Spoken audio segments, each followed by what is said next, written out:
By day, Steve Hayes was the guy behind Bay 3 at Raker's Garage, the one folks asked for when a seized bolt wouldn't break and tempers started rising.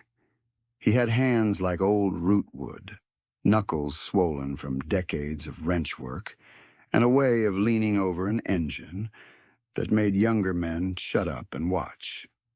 At 48, he stood straight only out of habit. Weather and injuries had been trying to fold him for years. A split line cut through his left eyebrow, pale against tanned skin, souvenir from a refinery fire outside Beaumont when he was 26 and still thought hard hats could out-argue pressure. Faded marine ink ghosted both forearms, names, dates, a globe and anchor blurred by sun. Over his t-shirt, he wore a leather cut patched so many times it looked quilted, and in wet weather it smelled like rain, smoke, and engine oil. By night, if the county got mean, Steve rode with Red Line rescue crew. Crew was generous. They were a loose knot of older bikers, ex-EMTs, mechanics, one retired flight nurse named Lila, who still carried trauma shears in her bra like a superstition, and a few locals who knew where back roads disappeared when the maps stopped trying. No charter, no clubhouse lease, no dues schedule. Just a group text, a scanner feed, tool rolls zip-tied to crash bars, and a mutual understanding that some parts of Gray County lived in the dead space between emergency and official. The county called them different names depending on who held the microphone. At press briefings, unaffiliated volunteers, liability concern, not recognized by command. During flood season, when water climbed over Farm Road 8 and 2 nursing home buses stalled before dawn. Useful. When ice took the West Ridge lines and ambulances stacked in town waiting for chains, appreciated assistance. Budget cuts had hollowed rural response long before anyone bothered admitting it. Stations consolidated. Night shifts shrank. Dispatch triaged harder, then harder again.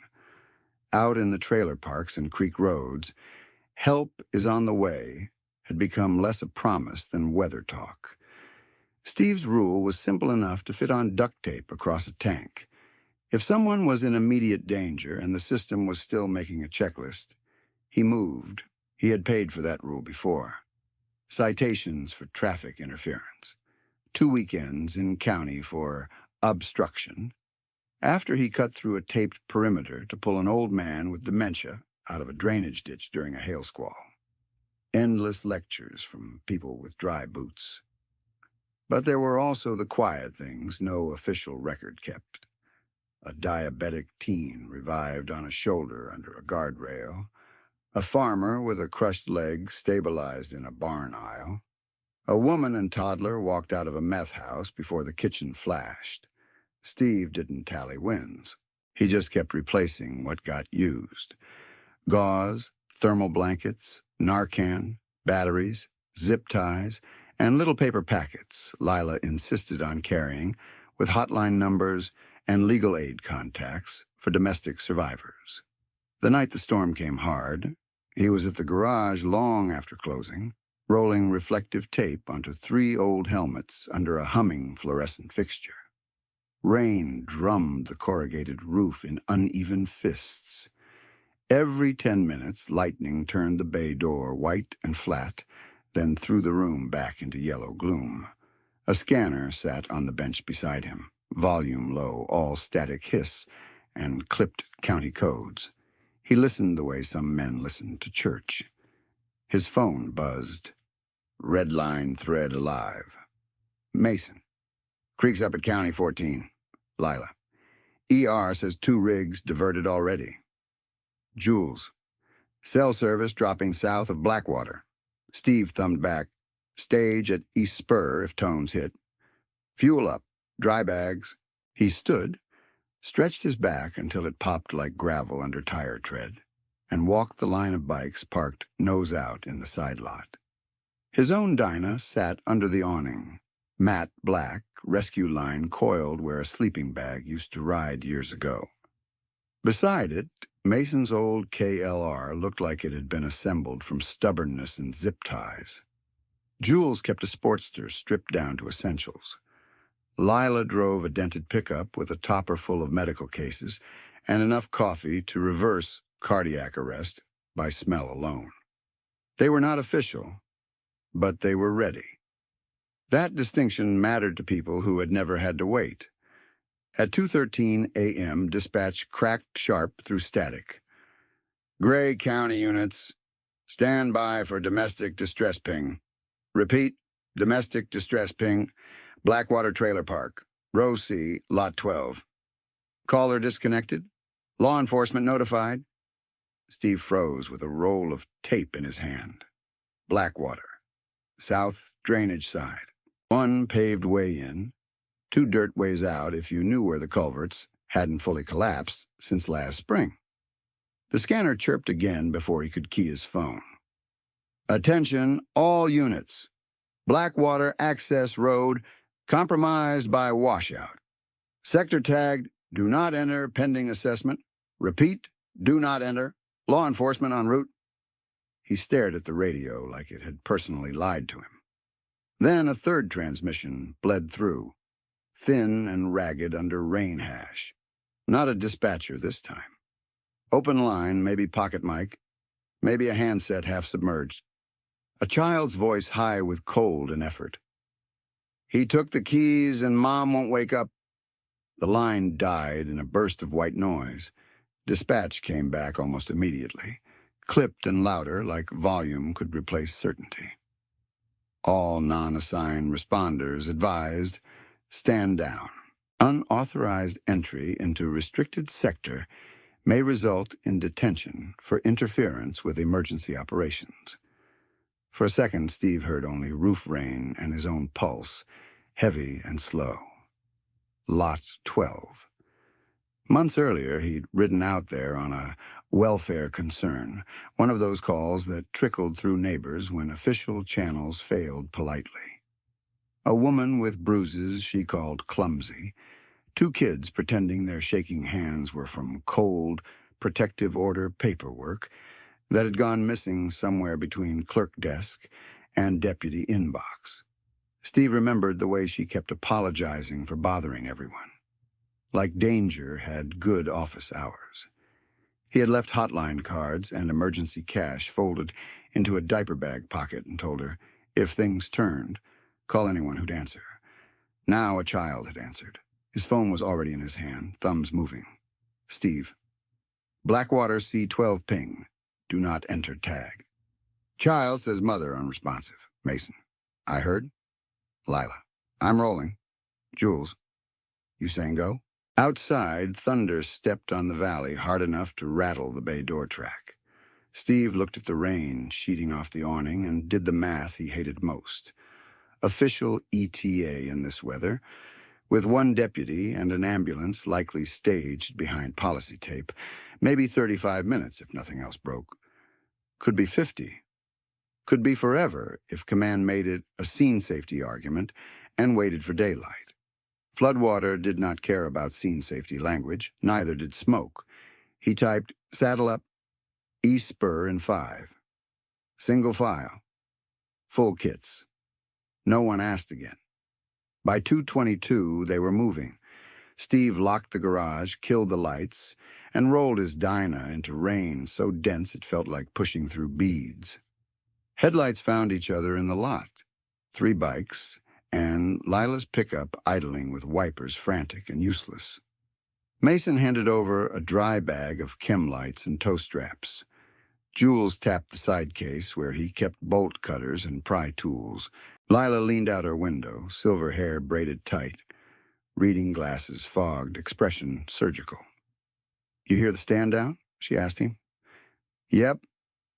And? Steve cinched his helmet strap. Policy can wait. Lila nodded once like she'd expected nothing else. Then no heroes. We do this clean. They pulled out with engines low, avoiding the main highway where sheriff units like to sit and wave authority.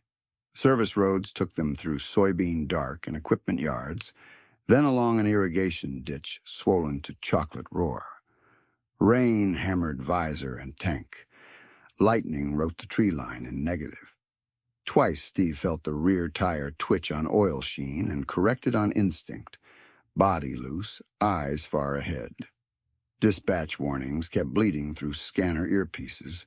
Liability, compromised roadway, maintain perimeter, unauthorized civilians subject to arrest. The words came neat and legal while the county drowned in wet black. At the county line spur, they found blue lights parked crosswise where asphalt narrowed to patched gravel. A deputy SUV sat angled like a gate, tires already half in runoff. Deputy Cole stepped out into rain, one hand up, poncho snapping in wind. Steve knew him, young enough to still believe procedure could save everyone if everyone obeyed. "You can't go through," Cole shouted over storm and engines. "Command says hold until assessment." Steve killed his engine, but kept one boot down, ready. Assessment from where? From safe distance. There's a live domestic ping in Blackwater. Child online, mother unresponsive. Cole's jaw worked. Rain streamed off his hat brim. "I heard it. I also heard road compromised and possible armed suspect. I got one unit behind me and no backup. You go in and it turns bad. I've got civilians in a hot zone and no way to extract." Behind Steve, Mason revved once, impatient. Lila's pickup lights washed the scene in hard white. Steve looked past Cole at the dark road beyond, where water already flowed thin over gravel like mercury. "How long till your command approves entry?" Cole didn't answer quick enough. "That long," Steve said. "People die in that long. You cross this line, Hayes. I have to report it. Then report accurate." Cole stepped closer, voice dropping. "I'm not your enemy tonight. Then don't make yourself a barricade." For 2 beats, they just stood there in rain, each waiting for the other to flinch first. Cole finally moved his SUV 6 feet. Not enough to call it permission, enough to call it not physical obstruction. Procedure found its loophole, and both men took it. Steve kicked the Dyna alive and rolled through without looking back, his earpiece filled with dispatch traffic that sounded angrier now. Names and warnings and legal language stacking like sandbags against moving water. The first culvert came fast, a narrow concrete throat under a 1-lane service strip. Creek water frothed level with the lip, debris pinwheeling through. Branches, a trash bin lid, something that might have been a child's plastic chair. Steve braked and raised a fist. All lights dimmed to amber as they clustered under bent cottonwoods. "Turn around, and we lose 20 minutes minimum," Mason said, visor up, rain needling his face. "Maybe more if County 8 is gone, too." Jules peered into the runoff. "One at a time, no sudden throttle. Keep feet loose. If you drift, don't fight hard. Let current push and correct late." Lila opened her door, boots sinking ankle-deep in mud. "If one bike goes over, we don't all jump in after. We throw line. Understood?" Nobody liked that sentence. Everyone nodded anyway. Steve stared at the culvert, then at the black beyond where Blackwater sat, in a low bowl of bad planning and cheaper land. He pictured Lot 12 as he remembered it. Cartoon stickers on a dented door, porch light busted, children's shoes lined neatly against a wall that had learned too much shouting. He heard again that thin voice through static. "He took the keys and Mom won't wake up." At his back were citations, cuffs, county memos, and every warning a sane man could list in order. Ahead were floodwater, possible violence, downed power, and a clock already chewing through someone else's oxygen. This was the part outsiders never understood. The choice wasn't between safe and dangerous. It was between different dangers, assigned to different people. He turned to his crew. Rain ran off his split brow and down his cheek like old blood. "Here's the stakes," he said, loud enough for all of them, and maybe the storm too. If we wait for permission, best case we arrive to hypothermia and smoke inhalation we could have prevented. Worst case, we arrive to recoveries. There's kids in that trailer, and probably more families once we hit that row. Power's unstable, creek's rising, and if that X is still around, law will have to deal when they get there. Our job is breath and body heat until then. He pointed down the line. No freelancing. Pair up, eyes on each other, mark hazards.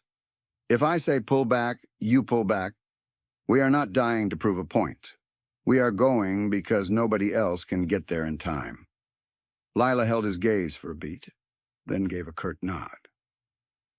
Medical triage under shelter if we find it. Mason, your runner. Jules, utilities and entry tools. Steve takes lead. Copy, Jules said. Mason swallowed and grinned the bad grin of men about to do something they deny in court. Let's go get yelled at later. Steve thumbed his mic one more time, broadcasting blind on a local volunteer channel, and knowing dispatch would hear every word. Red line entering Blackwater sector for life safety response. 4 personnel, 1 support vehicle. We will report patient count when established. Static hissed. No acknowledgement came. He clicked off, rolled to the culvert edge, and lined his front tire to the center seam where concrete still held. Water slapped hard at his boots, tugging. Behind him, engines idled, waiting for the signal that would turn warnings into action. Steve looked once toward the unseen park, breathed in wet mud and gasoline, and raised his hand. Then he dropped it. Water hit the Dyna's front wheel like a shove from the side. Steve kept the bars loose, eyes on the center seam, throttle steady enough to feel stupid.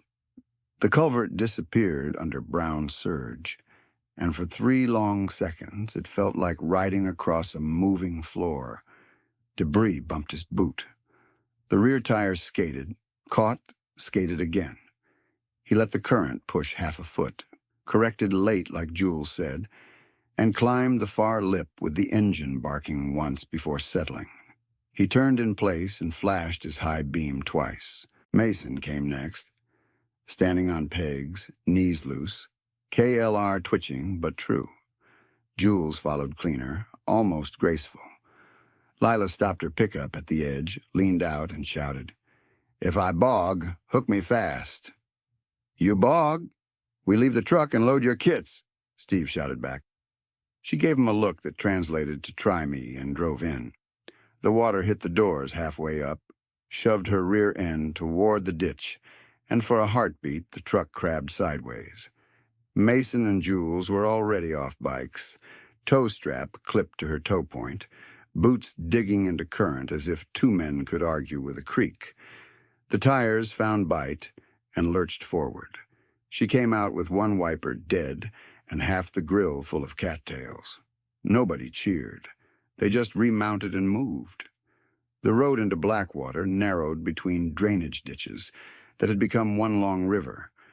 Rain made every reflective sign blur into ghosts. Twice, Steve had to detour around fresh slides where mud had eaten half the lane. Once, lightning lit a fallen pecan tree across the road 20 yards ahead, and they burned 90 seconds, sawing a passable notch through branches with Jules's folding saw, while thunder walked overhead like artillery. Dispatch kept talking. Any unauthorized personnel in Blackwater sector are advised this is an active law enforcement scene. Compromised utilities reported. Hold perimeter. County units staging at mile marker 9. Repeat, hold perimeter. No one said where mile marker 9 was in relation to a child with a dead phone and a mother not waking up. At the battered wooden sign for Blackwater Trailer Park, letters peeling, 1 post listing, Steve slowed enough to assess. The whole south row sat in a shallow basin, rainwater sheeting down toward it from pasture and road. Porch lights were out except two running on weak battery lanterns behind windows. Wind pushed smoke low over the lots in flat gray strips. Lot signs were hand-painted numbers on fence posts. C-row started in darkness and ended in worse. "Hazard left," Jules called over comms. "Power line down." Steve saw it. A service drop snapped from a leaning pole, black cables snaking through mud, end dancing and hissing where it touched runoff. Blue-white arcing flickered like camera flashes in a ditch. "Mark it, and route right," Steve said. Mason cracked a chem light, then another, and tossed them wide in an X pattern around the danger zone. Lila swung the truck behind a corrugated carport at Lot 10 and killed lights to preserve battery. They had a pocket of relative shelter and a clear line to C-12 20 yards down. C-12's front door was open 6 inches, banging in gusts. Smoke breathed out in pulses. Steve was off the bike before it stopped rolling. "Red line," he shouted. "If you hear me, answer." A small shape moved on the porch, then froze. A boy, maybe 9, soaked to the skin, one sock, no shoes, clutching a ring of plastic keys that clearly didn't match anything useful. His lips were purple. "Mom's inside," he said, voice paper thin. "He knocked the heater and left, and she won't get up, and Ava's cold." "Where's he now?" Steve asked, already pulling his jacket off and wrapping it around the kid's shoulders. "Truck. Blue truck. He took our keys." The boy blinked hard against smoke. "He said nobody was coming." Lila was beside them with an O2 sat clip and a thermal blanket. "Name?" "Eli." "Eli, look at me." She got at his wrists, pulse quick and weak. "You did exactly right." Inside, visibility dropped to arm's length. Kerosene stung the back of Steve's throat. The heater lay on its side in the narrow living room, flame mostly smothered but still licking against melted vinyl flooring. Jules came in low with a dry chem extinguisher from his side case and gave it 2 bursts. The flame died into angry smoke. "Clear me a path," Steve shouted. A couch blocked half the hallway. Toys and laundry turned the floor into a trap. Somewhere deeper, a child coughed with the hollow bark of cold lungs. He found the mother crumpled between the kitchen table and sink, one arm under her body, scalp matted with blood near the hairline. Breathing, but shallow, pupils sluggish. Domestic scene, fall impact, smoke inhalation. Take your pick which killed first if they waited.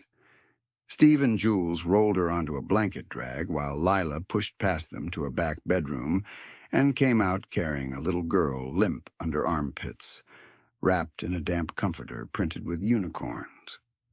"Core temps dropping fast," Lila snapped. "Move." They made 3 trips in less than 4 minutes. Mother, girl, then whatever mattered from the medical drawer, and a backpack the boy insisted on grabbing because Ava needs Bunny. Steve didn't argue with that kind of medicine. Under Lot 10's carport, rain hammered the metal roof so hard it sounded like a drum line. Lila established triage in the bed of her pickup with doors open for light. Mother on left side with airway support. Ava stripped of wet clothes and wrapped in 2 thermal blankets plus Steve's spare hoodie. Eli tucked between Mason and a running engine block for warmth. "Mom's name?" Lila asked Eli. "Rena." "Any medicines?" He shook his head, then nodded, then started to cry without noise. Steve crouched until he was eye level. "Eli, did he have a gun tonight?" "Knife. Big one. Kitchen one." "Did he hurt anybody else?" Eli stared at the ground. "He kicked Mr. Don's door because Mr. Don told him to leave." Steve looked up. "Mr. Don where?" Eli pointed down row into darkness. "And by the creek fence." From somewhere beyond C-15 came 3 sharp bangs. Metal on metal, not gunfire. Then a woman's voice, thin in wind. "Help! Anybody!" Jules was already standing. "That's not just one trailer?" "No," Steve said. "It isn't." He keyed his mic. "Dispatch, this is Red Line at Blackwater C. Row. We have one adult female semi-conscious, possible head trauma and smoke inhalation, 2 juveniles, 1 hypothermic, active utility hazard, and additional trapped residents audible. We are initiating life-saving extractions. Static, then the same clipped voice from before. Red line, you are operating without authorization. Law enforcement is en route. Withdraw to safe perimeter. Steve looked at the dark row, the rising water line on skirting, and the child curled under his jacket. Negative, he said. Mark us unseen. No response. Mason jogged back from the corner lot, rain carving tracks through soot on his face. C-14 locked from inside. Woman and maybe 2 littles at window. Water halfway up first step. Tools, Steve asked. Pry bar'll do it. Go.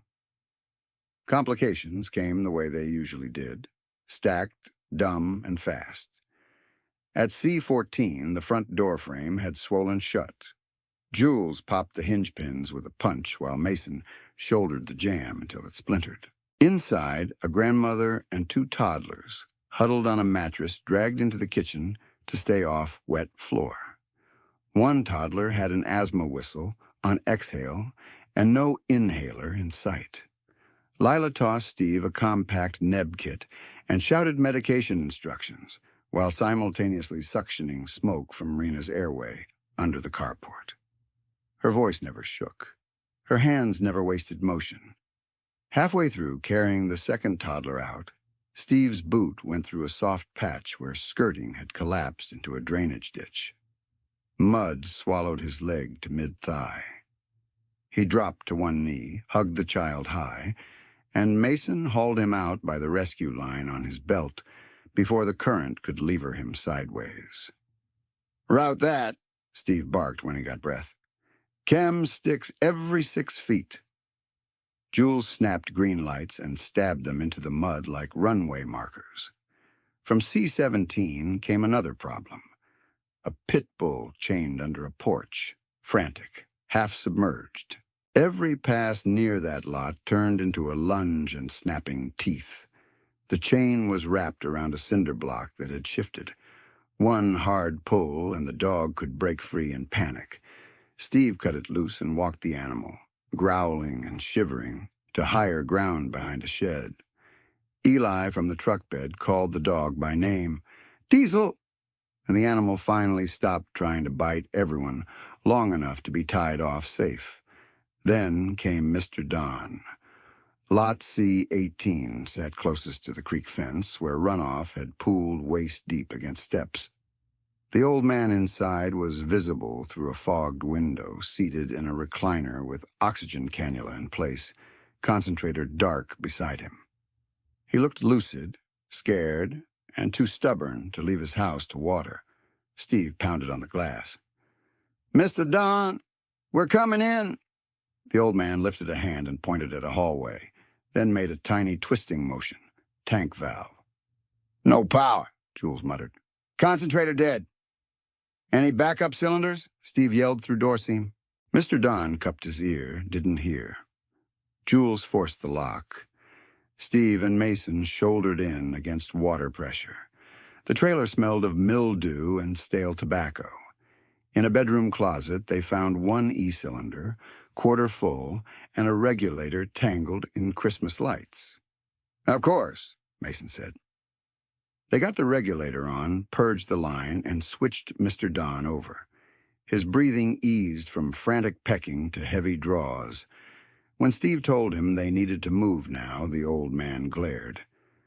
Ain't leaving till someone gets my wife's photo box, he said around the cannula. Where? Top shelf hall closet. Blue tote.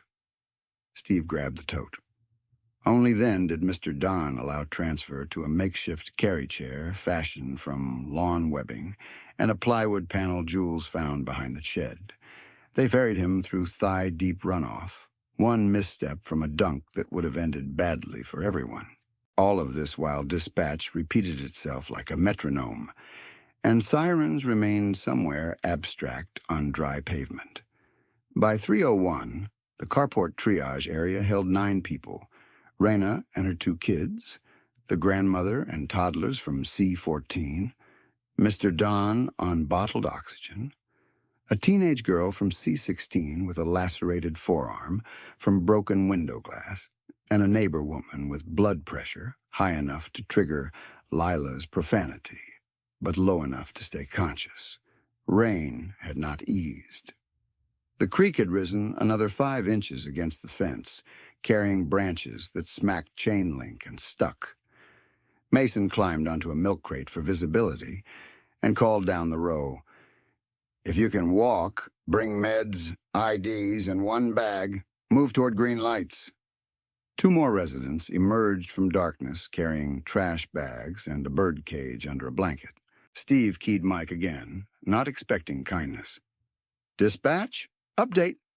Minimum 11 civilians in need of evacuation from C-Row, 1 oxygen-dependent elder, 1 pediatric hypothermia, multiple minor traumas, 1 domestic assault victim. We need transport assets and generator support."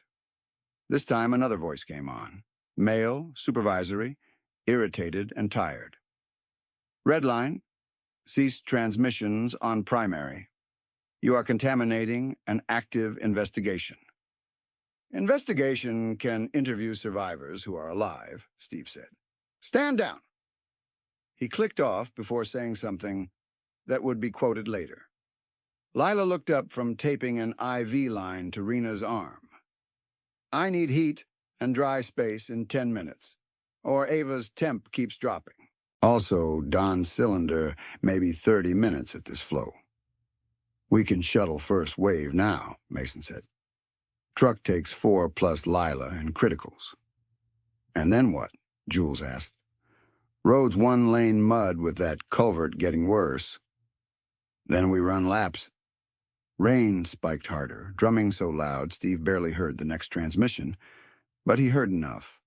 It came on an open channel bleed, probably a headset keyed without intention. Dispatch center background buzz, the same clipped female voice, lower now, not for public ears. "I told you Blackwater was tagged at 2140 as non-priority repeat domestic. It sat in stack until weather escalation." A second voice, older male, answered, muffled, "Don't say that on recorded." "Then stop asking why no unit cleared. We had 3 priority crashes and 1 stabbing. C-12 was coded repeat. No weapon confirmed." Static swallowed the rest. Then the channel snapped back to routine traffic like nothing had happened. Steve stood very still under the carport edge while rain bounced off concrete at his boots. For a moment, everything else blurred. Mason arguing with a resident over leaving furniture, Jules wringing water out of a toe strap, Lila counting respirations aloud. All of it went distant behind one sentence. Tagged non-priority repeat domestic. Not delayed by storm alone. Not just 1 bad road and too few hands. Somebody had looked at that address, seen the history, and sorted it lower. Repeat trouble. Same names, same trailer park. It could wait. He felt anger rise hot and clean, then settle cold where he could use it. Because if C-12 had been sitting in stack, then maybe C-14 had too. C-18. The whole south row where calls got coded by zip code and fatigue. They weren't in the middle of a single rescue they might sneak out from before law arrived. They were standing in a pocket the county had effectively written off until daylight and paperwork caught up. Lila was watching him now, reading his face the way medics read monitors. "What?" He met her eyes. "They deprioritized Blackwater hours ago." Her jaw tightened once. "You sure?" "I heard dispatch say it." She looked past him at the row, then back. "Then we're not done." "No." He keyed up on Redline channel, voice level. "All units listen in. Change of plan. This is now full vulnerable end evacuation. C-Row south through creek fence. We go loud. No ghosting out after 1 pull." Mason straightened. "Copy loud." Jules gave a short nod, already reaching for chem lights. Steve continued. "Mark 2 routes. Primary to the culvert, Secondary along the gravel berm if primary fails. Green for safe footpath, red for electrical or washout hazard. Knock every door from C12 down. If no answer, forced entry check. Prioritize kids, elders, medical dependencies. He switched channels and hailed broader contacts from memory, names built over years of roadside favors and storm nights. Iron Howl, this is Red Line Actual. Need flatbeds and enclosed trailers at East Spur now for civilian evac. A crackle, then a rough voice. How many bodies? Could be 20 plus by dawn. Copy. Roll in 2 trucks. He called another. River Saints chapter, you awake? Now we are. Bring portable jennies and extension reels. Blackwater South Row, access through County Line Spur. Watch for downed line at entrance. On the move. He switched again, this time to the deputy frequency Cole monitored. County unit at line, this is Hayes. We are conducting civilian evacuation. Need you to push arriving units to clear inbound lane and stop anyone parking stupid at the culvert. A pause.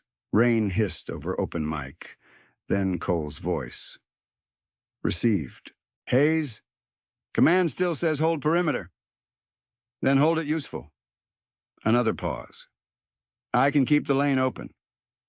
Do that. Steve stepped out from under the carport and into full rain, lifted a fist, and pointed down C row. Mason and Jules moved immediately, cracking chem lights and staking them through mud in bright punctuation marks that made a path where none existed. Residents started following the lights on instinct, heads down, clutching bags, pets, oxygen tubing, kids wrapped in towels. It was no longer a quiet, deniable rescue. It was an operation. The first wave of evacuees had just started to form a line when red and blue strobes washed across the rain like bad neon. 2 county cruisers came in hot from the north entrance and braked sideways across the only solid stretch leading back to the culvert. Behind them, an EMS box rig idled where the mud got deep and refused to commit farther. No one got out of the ambulance. Its lights spun anyway, performative and distant. Sergeant Brannigan stepped from the lead cruiser in a yellow slicker, one hand on his radio, one palm raised like he could stop weather with posture alone. Hayes, he barked. Stand down, right now. Steve didn't move from where he was guiding Mr. Don's carry panel between chem lights. We're mid-evac. You are contaminating a domestic assault scene and obstructing official response. Steve looked at the line behind him. Grandmother clutching 2 toddlers, Eli in a helmet 3 sizes too big, Ava wrapped against Lila's chest, Mr. Don pulling at his oxygen tubing in panic. Then he looked back at Brannigan. Official response has been 30 miles and 45 minutes away all night. Brannigan's jaw hardened. I have command authority on scene. Nobody leaves this row until statements are taken and units clear structures. In this water? Steve asked. You want sworn statements in flood runoff? I want control of my scene. Your scene is breathing because we ignored your tape.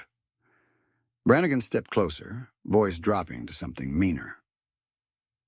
You keep this up and I'll put you in cuffs in front of all of them. Steve was about to answer when Lila cut in from the truck bed, sharp as a trauma shear. Sergeant, this little girl's at 92 and dropping. You arrest him, you can explain to her coroner why protocol needed one more signature. That bought 3 seconds of silence. Then Brannigan turned to his deputies. Set perimeter. No more civilian movement without my go. The deputies obeyed. One cruiser repositioned to choke the lane tighter. The message was clear. The county had arrived, and now nothing moved unless command could claim it. It was exactly the wrong move. Rain kept coming. The creek smacked harder against chain link. Chem lights nearest C-18 were already floating free and spinning down row like green minnows. A new crack sounded from above as wind rocked the sagging service pole at the entrance. The snapped line hissed louder where runoff deepened around it. Steve keyed Cole's channel. "You seeing this?" Cole answered, strained. "I'm getting overruled. They told me to lock down until Detective gets here." "Detective for what, Weather?" No answer. At the south end, a woman screamed from C-19, pointing at the skirting under her trailer. Water had reached the floor joists. One hard surge and the whole unit could shift. Mason hustled over, chest heaving. Iron Howl's trucks just hit East Spur. Deputies won't let them pass the line. Of course they won't. They're saying unknown suspect may still be in park, armed with knife, maybe firearm now. Steve stared. Who upgraded to firearm? Mason's expression said it all.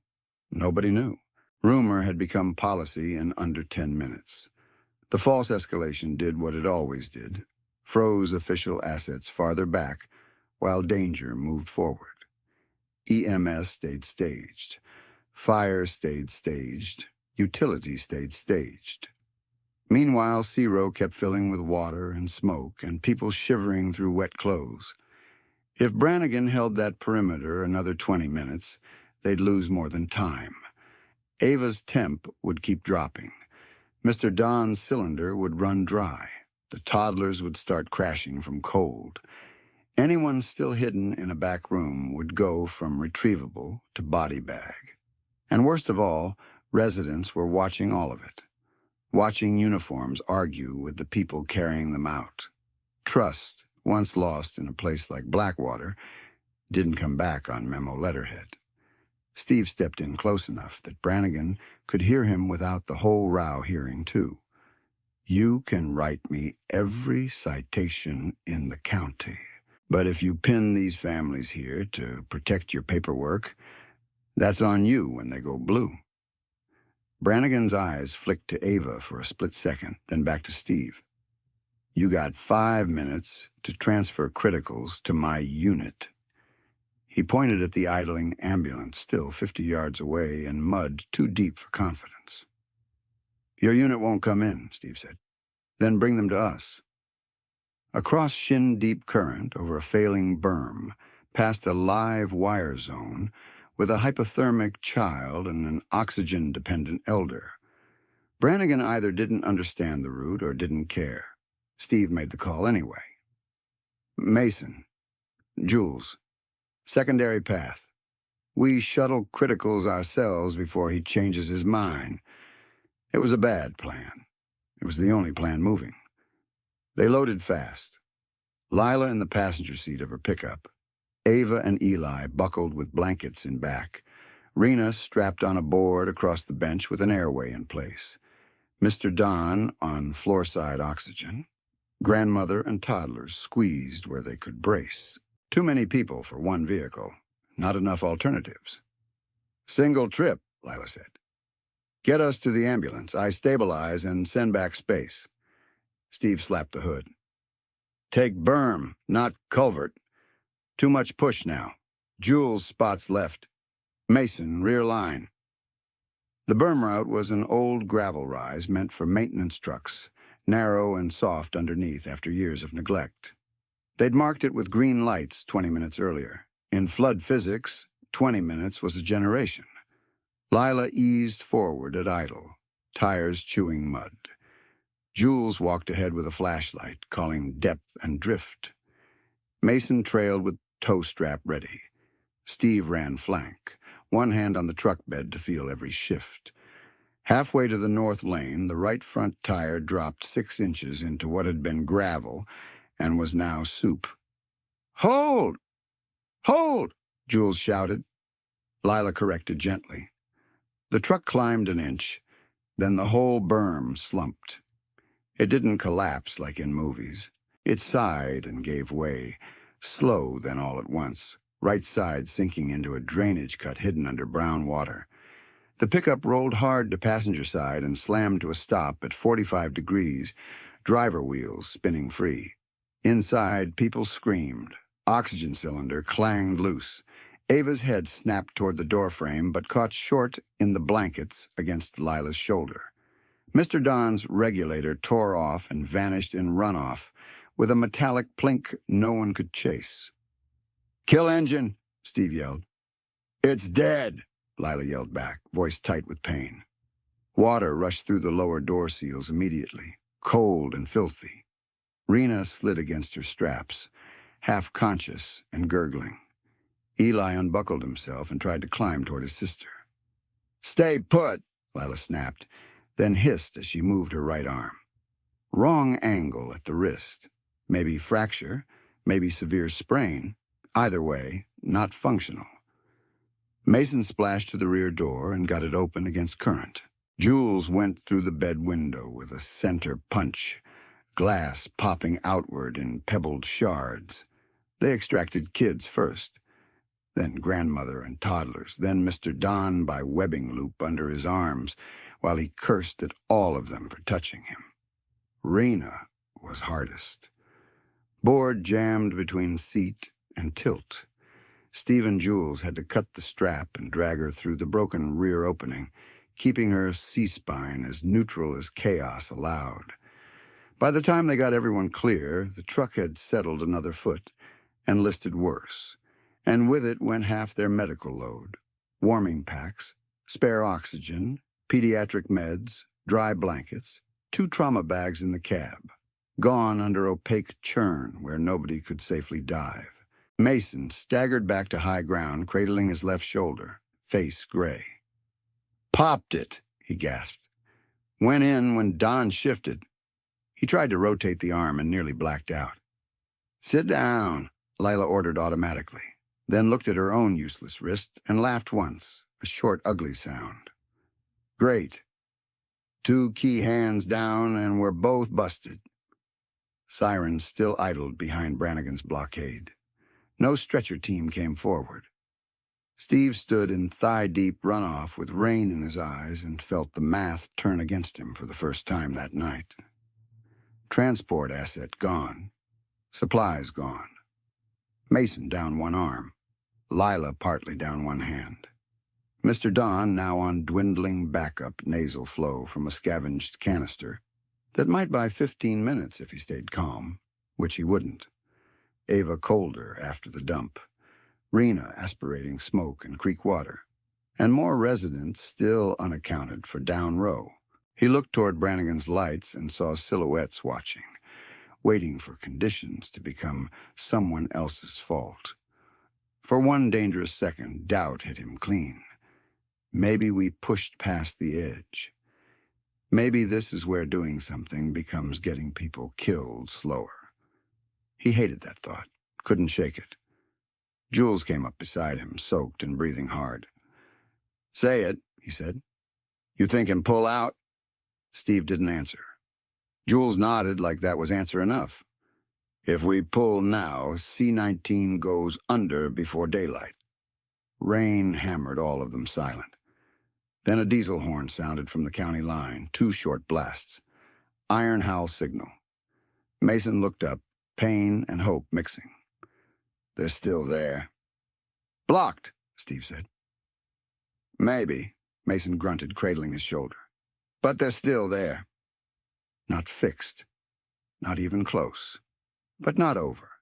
Steve dragged a hand down his face and made himself choose again. "Re-establish triage at carport. On foot only. We salvage what we can from truck with tether line when current eases. If it eases." "And transport?" Jules asked. Steve looked toward the blocked lane, then toward the dark south lots. "We build a bigger problem than Brannigan can ignore." Lila sat on an upside-down milk crate under the carport while rain bounced off corrugated metal and turned conversation into fragments. She had splinted her own wrist with a paint stir stick and 2 rolls of cohesive wrap, because there wasn't anyone else to do it and because pain became simpler when you gave it tasks. The hand still trembled at the fingers when she reached for anything fine motor. She hid that by moving faster with her left. Ava lay cocooned in every dry layer left, skin waxy, lashes wet, tiny chest working too hard. Eli refused to let go of her ankle. Rena drifted in and out, mumbling apology phrases nobody had earned. Mr. Don's sats dipped each time he argued with reality. Lila checked, recorded, reassessed, repeated. Numbers steadied her. Protocol steadied her. Until it didn't. Because under the protocol tonight was an old memory she usually kept in a locked drawer. 14 years earlier, she had been a flight nurse on a night medevac over pine flats in freezing rain. They'd reached a rollover where a mother and little boy were trapped, fuel leaking, troopers yelling hazards. Incident Command had ordered hold for fire suppression before extrication. Standard. Correct. Defensible. They held. The car flashed before suppression arrived. Lila had done everything right and still heard that child scream in her sleep for a decade. People thought her calm came from toughness. Mostly it came from knowing exactly what wait for clearance could cost. She glanced through the rain curtain toward Steve, who was bent over a map app with Jules, helmet off, gray at the temples she had watched slowly over the years. He moved like his body hurt in 6 places and was none of his concern. Same as always. She loved him. Quietly. Inconveniently. For so long it had become part of her operating system. Not the teenage version with fantasy and rescue. The older version, knowing where he kept spare nitrile gloves, how he tapped his thumb twice on his tank when choosing a risk, how he went still when he was scared and moving when he was angry. Loving him meant accepting that one night his rule would ask too much and not knowing whether she could survive watching it happen. She had never told him. Not because he wouldn't understand. Because understanding might make him hesitate. And hesitation got people dead. Eli looked up at her, eyes huge. Is my mom gonna die? The question cut through all old ghosts cleanly. Lila swallowed, felt fear like metal in her throat, and answered the way she wished someone had answered her years ago. Truth with a handhold. She's very sick right now, but she's breathing, and we're keeping her breathing. That's how we fight for people. One breath at a time. He nodded as if accepting orders. When he looked away, Lila let herself close her eyes for 3 seconds. She pictured the flight suit she'd burned after the crash, the wedding ring she no longer wore, Steve's face when he thought no one could see him carrying too much. Then she opened her eyes, flexed her splinted hand, until pain sharpened her focus, and called out, "Hayes!" He was beside her in 2 strides. "What do you need?" She almost said you to come back alive. Instead, "You got maybe 10 minutes before Ava buys active rewarming we don't have. Don's oxygen's threadbare. And Mason needs his shoulder reduced or he's out." Steve nodded, already turning to execute. Lila caught his sleeve with her good hand. He stopped. This close, rain and kerosene and engine oil made the air between them familiar as home. "Listen to me," she said low. "Don't confuse sacrifice with strategy. I need you reckless enough to move, not stupid enough to leave me with your helmet." His mouth twitched like he wanted to smile and couldn't find room. "Copy that, nurse." She let go before either of them said the rest. The antagonist's final move came wearing a blue truck and bad timing. Jules spotted it first. A pair of headlights cutting across the far pasture access. Lights off, then on, trying to thread between stalled county units and the fence line. The truck fishtailed, corrected, and slammed through the sagging gate at the south end of C Row, horn blaring and burst like a dare. "Blue pickup!" Eli shouted from the triage bed, instantly panicked. "That's him! That's him!" Rena woke enough to scream one word, "No!" and choke on it. The ex-husband barreled past C-16 spraying wake, clipped a mailbox post and overcorrected into the utility easement beside Lot 17, where 2 propane cylinders sat chained to a rack. Metal shrieked. One cylinder tore free, valve snapping against the rack corner, with a sound like a bat hitting pipe. A white plume blasted out sideways, hissing so loud it cut through storm noise. The truck stalled, then restarted. The driver bailed and ran into darkness between units, gone before deputies finished deciding whose jurisdiction his stupidity belonged to. "Propane leak! Propane leak!" Jules screamed, waving both arms. For once, command moved fast, just in the wrong direction. Dispatch came across all channels, crisp and terrified. "All units stay on perimeter. Repeat, hold perimeter. Possible hazardous materials incident at Blackwater Sea Row. No entry pending hazmat team arrival." Steve keyed up. "There are still civilians inside Sea Row." "Maintain outer line," dispatch repeated. "Hazmat ETA 22 minutes. 22 minutes might as well have been next week. The venting tank sat in rising water, cloud hugging low and spreading with wind toward occupied units. Any spark, generator brush, arc from the downed line, even static in the wrong place, could turn Sea Row into a pressure wave.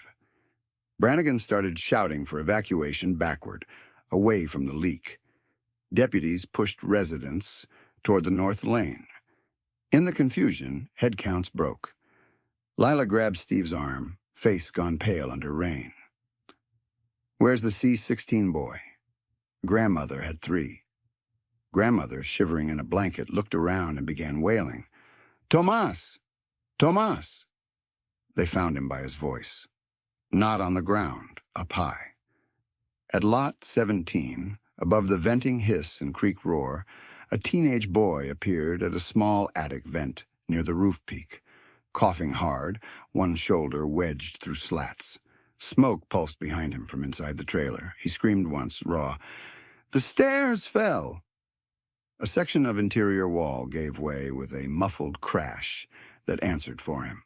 He tried to climb farther out, boots scrabbling on wet aluminum, and slipped to his elbows. Below him, floodwater churned chest-deep around skirting and debris. To his right, the propane plume feathered white across the lot, like breath from a dragon. Dispatch again. "All personnel hold perimeter until hazmat secures tank." Steve stared at the distance, the current, the tank, the kid losing grip by the second.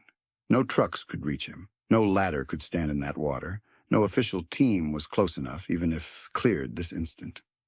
He turned, already moving. "Jules, tow strap. Mason, anchor post by the old laundry slab. Cole, you and me on belay if you want to be useful." Cole hesitated one heartbeat, then ran. Steve swung onto his Dyna, kicked it alive, and nosed it toward the steel signpost at the edge of the lot while rain and gas plume and shouted orders tangled in the dark. Behind him, Lila's voice cut through everything. "Hayes!" He looked back once. She didn't say don't go. She held up a rescue line with her left hand, splinted right tucked to her chest. Eyes bright with fear and fury and something he'd spent years not naming. "Come back with him," she said. The boy at the vent coughed, slipped, and screamed. Steve clipped in. Steve clipped in. Jules fed the rescue line through his gloved hands, wrapped twice around the steel signpost, then around Mason's good shoulder and Cole's waist harness, in a rough 3-man belay that looked improvised because it was. Steve ran the tow strap from the Dyna's frame to the same post, engine in low growl, rear tire dug into mud for dead weight. "Belay tight on my pull signal," Steve shouted. Cole nodded, rain streaming off his jaw. "Gotcha." Brannigan was still yelling from the lane, voice cracking through a bullhorn. "Hayes, stand down. That's an order." Steve didn't look at him. He stepped into the water. Current hit him like a truck door. It rose from thigh to waist in 2 strides, then chest-deep near Lot 17, cold enough to take breath and thinking with it. Debris slammed his ribs. A bucket, a plank, something soft and unidentifiable. Propane hissed to his right in violent white breath. Above, Thomas coughed, hacked, slipped lower, fingers whitening on wet vent slats. "Don't look down," Steve shouted. "You hear me? Eyes on me." The boy nodded once, panicked and stubborn. Steve angled upstream, letting the tether take some lateral force. Twice his boots lost bottom and he swung out, body horizontal, in the flow before the line snapped him back. Mason and Jules leaned their full weight into the belay, faces purple with effort. Cole braced behind them, boots sliding 6 inches at a time in the mud. "Hayes, fall back," Brannigan again. "Hazmat is 3 minutes out." 3 minutes was a lie, everyone told, when they had no better answer. Steve reached the trailer wall, gloved fingers scraping aluminum siding, and crab-walked sideways to the vent. He clipped a secondary short line to a roof strut and tested it hard. It held, barely. "Kid, what's your name?" "Thomas." "Okay, Thomas. I'm going to break this wider. When I say, you shove toward me, not out. You slip, I got you. Understand?" Thomas coughed out a yes. Steve drove the heel of a pry tool into the vent frame. Metal screamed. He tore one slat, then another, making a jagged opening big enough for shoulders. Smoke belched from inside, hotter now, with a chemical edge that made his eyes water through rain. Behind him, someone shouted, "Arc! Arc!" A blue snap flared near the down line at the entrance. For a heartbeat, the propane plume glowed ghostly. "Now, Thomas!" Steve roared. The boy pushed. His hips caught. Steve grabbed under his arms, hauled with everything left in his back, and felt the kid come free all at once, both of them pitching backward into floodwater. Tomas' head went under. Steve clamped him against his chest, rolled to keep the boy above flow, and punched his fist twice in the air, the signal. "Pull! Pull!" The line went taut. Jules, Mason, and Cole heaved. Steve and Thomas skidded across submerged gravel, slammed a porch post, spun, then moved again in jerks toward higher ground. Then Lot 17 flashed. Not a movie fireball. A muffled whump, low and concussive, more pressure than flame. The trailer's sidewall bowed outward, window glass atomized into rain, and a tongue of orange rolled through the roof seam before water and wind knocked it flat. The shockwave slapped Steve's helmet and shoved all 4 men a foot sideways. Cole lost footing first, went down to one knee, still gripping line. Mason swore through clenched teeth, shoulder buckling. Jules screamed, "Keep pulling." They did. Hands reached from the berm, Lila with one good hand, Brannigan's nearest deputy, 2 residents, and then Brannigan himself, abandoning the bullhorn to grab wet rope. Together they dragged Steve and Thomas clear of the boil zone, over mud, over broken lattice, into the only dry patch left near the lane. Thomas rolled and vomited creek water, then sucked a ragged breath. Lila dropped beside him, quick left hand at jaw and sternum, checking airway and chest rise. "Stay with me, sweetheart. You're okay? You're okay?" Steve lay on his back for 3 seconds, seeing rain and spinning lights and nothing else. Then he forced himself up to knees. Brannigan stood over him, breathing hard, face pale under slicker hood. For once, he had no order ready. Steve spat water. "Count." Brannigan blinked. "What?" "Head count. Now." That broke the freeze. Names got shouted. Families answered. Grandmother counted her 3 again and kissed Thomas's hair with shaking hands. Eli screamed for Ava and found her under blankets. Mr. Don cussed everyone still alive. Jules laughed once like he might cry. Hazmat rolled in exactly 6 minutes later to a scene already changed by people who hadn't waited. By dawn, the rain had thinned to hard drizzle, and smoke lay low over the south lots. Fire units finally advanced hoses into C row. EMS finally came forward with stretchers, and Brannigan, stung and wet and cornered by optics, tried to take the night back. He did it with paperwork first. He walked toward Steve with 2 deputies and a yellow citation pad tucked under his arm. Stephen Hayes, I'm detaining you pending investigation for interference, unauthorized entry into restricted zone, and possible evidence tampering. Mason stood up too fast and swore when his shoulder screamed. Jules stepped between them, chin up. He just pulled a kid out while you were screaming from the pavement. Brannigan ignored him. Hands where I can see. Stop. Lila's voice cut in. She came down from the ambulance step with her splintered wrist and her medic vest soaked through, carrying a sealed evidence bag in her left hand. Inside, Tomas's inhaler she'd recovered from the vent opening, and a kitchen knife with a blue handle she'd found lodged in the hallway wall of C12 while packaging medications. She held them up where everyone could see. You want scene integrity? She said. Great. Let's do scene integrity. Timestamp this. 0347 extraction at Lot 17. Civilian miner trapped above structural collapse. Propane vent active. First viable entry made by Hayes on tether because command held perimeter. Witnesses include deputies Cole and Alvarez, 6 residents, me. You detain him now. You are knowingly removing primary rescuer and witness from active medical operation before transfer completes. Brannigan's mouth tightened. You are not command. No, Layla said. I'm the only flight nurse in 50 miles with current trauma cert, and a memory longer than your shift. Cole stepped forward then, rain still dripping off his uniform, body cam light blinking red. Sergeant, my camera has the whole thing, including hold order and timeline.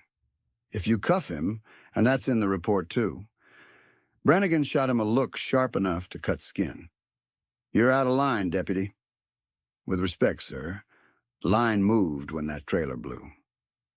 Around them, residents had gone quiet.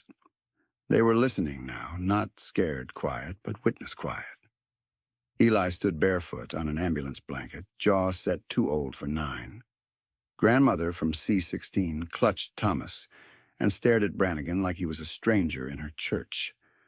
Brannigan recalculated in public. You could see the math. He lowered the citation pad. Fine. No detention at this time. But this isn't over. No, Steve said, standing carefully. It isn't. It still wasn't because antagonists like this came in layers. At 7:12 a.m., while evacuees were being bussed to the volunteer fire hall on the ridge, an investigator from county admin arrived with a legal aid and tried the second play, narrative control. He asked residents to sign incident statements, pre-filled with language about civilian interference, causing delayed official response. He asked Redline to surrender all radios and private footage for chain of custody. He told Lila her triage notes were inadmissible because she was unaffiliated. Lila took the clipboard, read 2 lines, and handed it back. Not one of my patients signs that without counsel. The aide gave a tight smile. Ma'am, this is routine. So is coercion when institutions are embarrassed, she replied. Steve leaned against the fire hall doorway, wrapped in a blanket that looked absurd on him. You want footage? He said. You can subpoena it, along with dispatch archives for 2140 onward. That landed. The investigator's pen paused midair. From a folding chair nearby, Mr. Don wheezed through a new oxygen bottle and said loud enough for everyone, Play the tape where they left us to drown first, then we'll sign your damn forms. People laughed, rough and mean, the way crowds do when fear finally has somewhere to go. By 9, a local reporter had shown up with a camera and 3 dead phone batteries and residents lined up to talk without being asked. Eli told her in clear voice. They said nobody was coming, but Redline came. Grandmother said, "The sergeant told us stay put while water climbed." Cole, off to the side, did not give interview, but did not turn off his body cam either. The final push came from Lila. Inside the fire hall kitchen, she found a landline called a domestic violence legal network in the next county and got an attorney on speaker in 11 minutes. Then she sat with Raina, concussed, wrapped in blankets, eyes raw from smoke, and walked her through emergency protective transfer forms while deputies hovered uselessly by the coffee urn. When one deputy tried to interrupt, "Ma'am, we need her statement first," Lila stared him down. "You'll get her statement at the hospital with counsel present. Right now, you're going to run warrant confirmation on Daniel Voss and every missed violation tied to this address." The deputy frowned. "Who are you telling me?" "Someone with the names and case numbers your system misplaced twice. Want to test me?" He tested. She recited docket numbers from memory and one from a crumpled photocopy in her vest. He went quiet and made the call. By 10:18, dispatch confirmed Voss had active warrants in 2 counties: assault, protective order violation, failure to appear. He had never been marked top tier because each item had been handled pending service. At 11:03, State Patrol pinged his blue truck crossing into Mercer County on a spare plate. At 11:41, they had him in cuffs at a gas station, still in wet clothes, still insisting everyone else had overreacted. Brannigan heard the arrest update at the fire hall doorway and went still as stone. He looked at Steve once, then away. Earned defeat never looked like fireworks. It looked like a man with command authority realizing every escape hatch had closed. By noon, the fire hall smelled like wet denim, burned coffee, and disinfectant. Cots lined the apparatus bay. Kids slept wrapped in donated quilts. Volunteers moved with that awkward kindness people use when adrenaline has left, but purpose hasn't. A transport medic wheeled Raina toward the outbound ambulance. She caught Steve's sleeve. "He told me nobody would believe me," she whispered, voice scraped thin. Steve glanced at Eli and Ava, both drowsy but warmer now, each clutching one side of Bunny. "He was wrong," her eyes filled. "Thank you for not waiting." He squeezed her hand once and stepped back so Lila could climb in beside the gurney. She'd refused replacement despite her wrist, insisting on escort to County General and direct handoff to the shelter advocate, meeting them there. Before doors shut, she leaned out. "Hayes?" "Yeah?" "You did good." He snorted. "Got half the county trying to charge me." "I didn't say tidy. I said good." The ambulance pulled out in spray.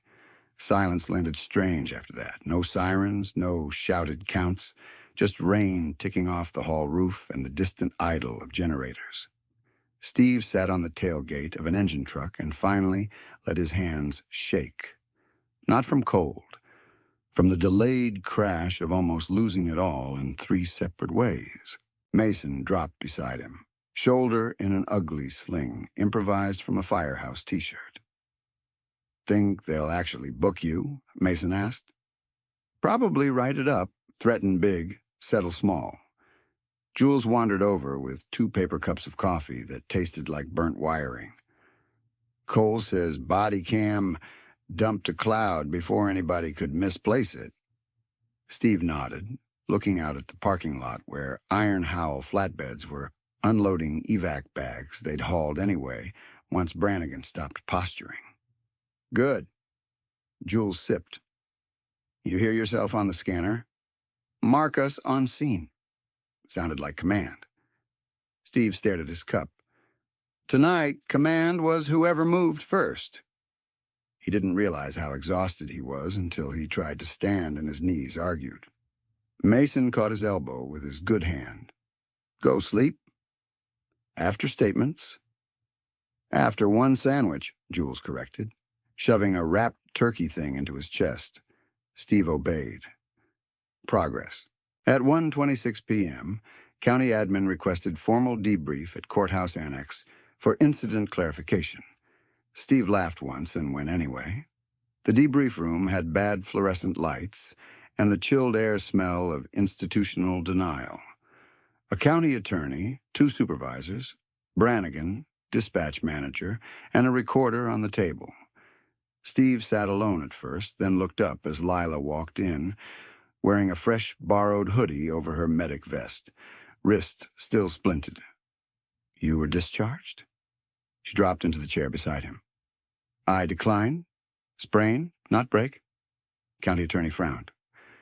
This session is for authorized personnel. Lila smiled without warmth. Then authorize me. I'm listed on 23 triage entries and 3 critical transfers from your no-go zone. The recorder clicked on. What followed was not dramatic. It was worse, precise. Times, channels, orders, delays. Brannigan defended perimeter doctrine. Dispatch manager cited call volume and weather. County attorney tried to frame Redline as reckless vigilantes who complicated response. Then Cole's body cam played. On screen, everyone watched Steve in chest-deep water, heard Brannigan ordering hold, heard Thomas screaming, saw the blast flash after extraction by seconds, watched deputies, including Brannigan, haul Steve and Thomas in with bare hands, watched residents crying and alive.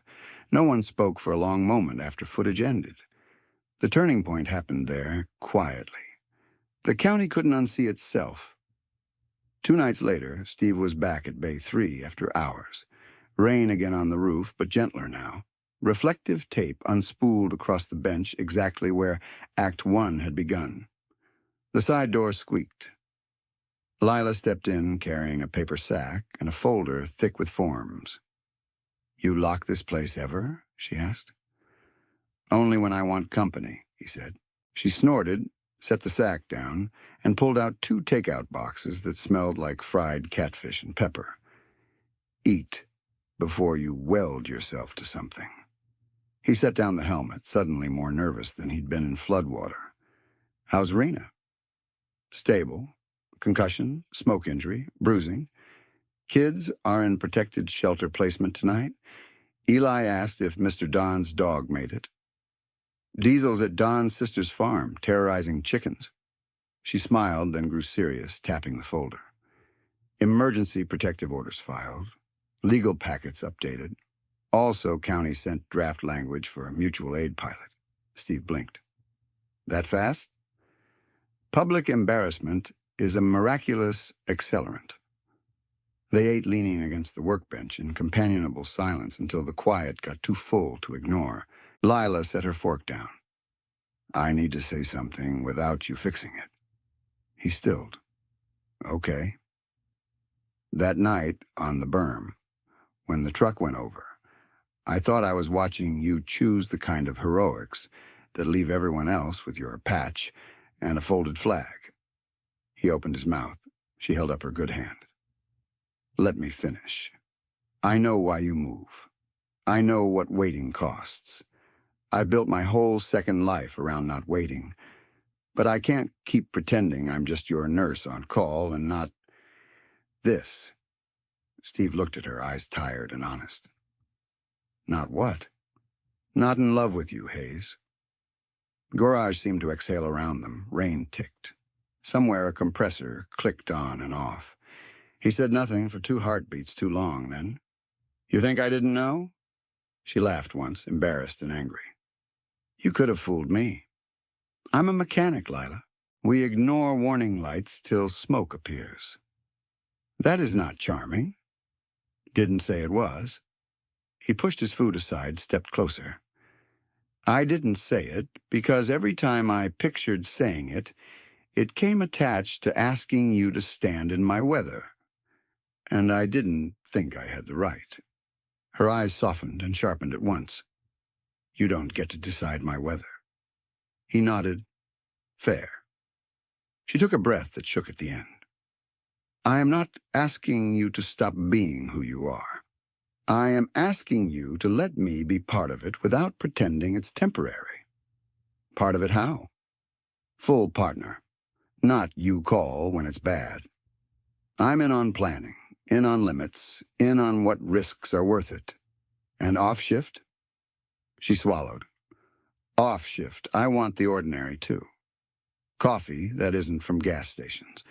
You swearing at carburetors. Me stealing your hoodies. Maybe not sleeping alone every time storms hit. Steve's face did something rare. It opened. I have loved you for years, he said quietly. I loved you when you threw a trauma kit at my head for not wearing gloves. I loved you when you stitched my eyebrow and told me I was too mean to die pretty. I loved you yesterday when you threatened a deputy with case law while holding suction in one hand. Her laugh broke into tears before she could stop it. That was very attractive of me. Extremely. He reached out slow enough to let her refuse and touched the edge of her splint. I can't promise safe. I'd distrust you if you did. I can promise honest. No solo runs where they don't need to be solo. We set thresholds together. She nodded. And you can promise that if I say pull back for medicine reasons, you hear me the first time. Yes, ma'am. She rolled her eyes. Don't ma'am me in a love declaration. He smiled, small and real. Lila Grant, stay. She stepped into him then, careful of her wrist, forehead against his chest, where rain and engine oil lived in the leather. He wrapped his arms around her, like he'd been holding that shape empty for years. When they kissed, it wasn't cinematic. It was tired and grateful and certain. Later, still leaning against the bench, she handed him the folder. Mutual aid draft includes credential badges, dispatch integration, legal protections, and domestic survivor packets as standard loadout. He flipped pages. Who pushed the packet language? I did. Loudly? Good. She nudged a helmet toward him.